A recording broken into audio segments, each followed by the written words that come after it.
никакого. То есть, по твоему утверждению, нет Украины независимой до сих пор? В правовом смысле Одну слова. секундочку, это не мое утверждение, это утверждение министра социальной политики Ревы. Он был у нас на программе в Ukrainian Media Network или Scripin.ua. Я ему задал один вопрос. Господин Рева, скажите, пожалуйста, чем отличается политика, которую проводит уряд ваш, от политики райскомиссариата Эриха Коха? И он сказал, у нас нет еврейских погромов. Это правда. Все остальное у нас существует коммунистическое государство, обтянутое желто-синим прапором. Вот что у нас существует. Это государство бесправия, это государство унижения человека. Государство, не страна, подчеркиваю. Это государство, которое взыскуя, я не знаю русского слова, взыскуя народ.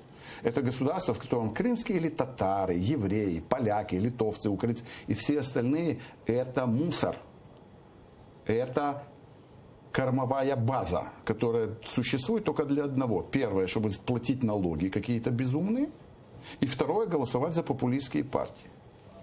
И, наконец, последний пункт, номер 3. Скажи, пожалуйста, ты когда-нибудь строил сарай, дом, покупал машину? Гараж строил. Гараж. Скажи, пожалуйста, ты же как-то мерил, наверное, фундамент, там, уровень? Я серьезно спрашиваю. Нет, серьезно отвечаю, ну, конечно. Да, какие-то подбирал материалы, как будет вода стекать, чтобы оно не подтап.